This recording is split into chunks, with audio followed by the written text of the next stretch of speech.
You will never look at a conference room table the same again. Hey, I am Chuck the bureaucrat, and I have got to admit to making a ridiculously naive mistake when I first became a colonel back in 2017. See, I thought that the person at the head of the conference room table had power. I thought they were running things. So when I finally got my chance to sit at the head of the table, I was stunned by how difficult it was to get anything done from that position. In fact, it was like 2.5 years later. I was in a new job, working on a new project, and I was honestly starting to realize that I had never successfully ramrodded anything through by sitting at the head of the table. But I was learning, and this is one of the things that I figured out. I want you to look at this picture and tell me, who's the leader? Well, you're probably picking E, but in reality, E is the prey, the elk, the target, and all the others are wolves chasing him. And I argue that every time you sit at the head of the table, you're the elk.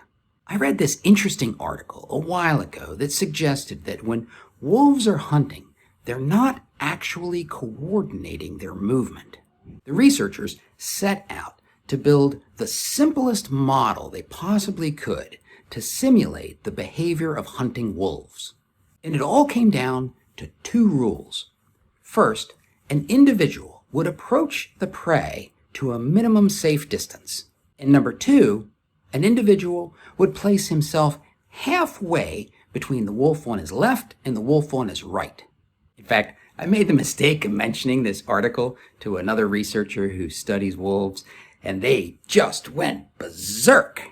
Because apparently within academic circles, there's quite a bit of debate about how wolves coordinate themselves.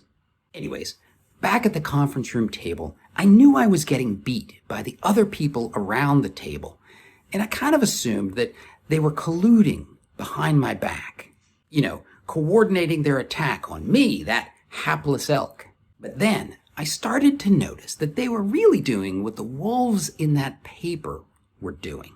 They'd keep a safe distance, but if I turned to deal with one of them, 2 would sneak up behind me to nip at my ankles. And then, if I turned to deal with them, the one that I just chased off, well, they'd close in on me.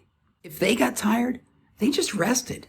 But meanwhile, I was getting worn down by their constant probing. And then there'd come this inevitable moment where they collectively ambushed me, and then it was all over.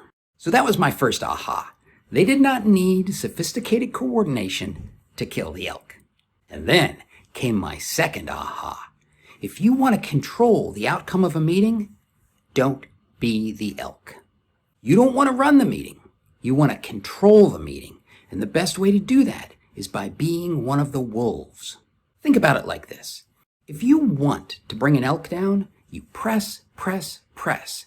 You want to keep them exhausted. You want to create opportunities for other wolves to attack them, and you want to encourage those others who might hang back.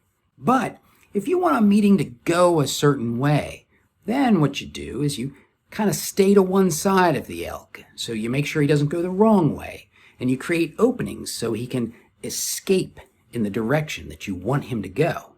And then, when everything is where you want it to be, you step back and let nature take its cruel course. I'm telling you, you can get 3 to 5 times as much work done as you would if you tried to be the elk. Now, you probably noticed something a little bit funny about this, and that is you might have to trick somebody into being the elk. Operators go for it all the time, and I can't tell if they're just unaware of what's happening or if they accept it as their role in the organization.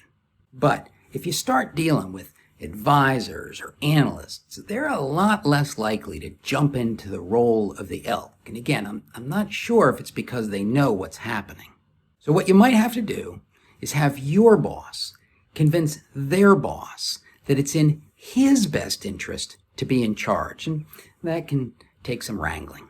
And finally, there's going to be some cases where you're just going to have to be the elk. And that's okay. you get to live another day.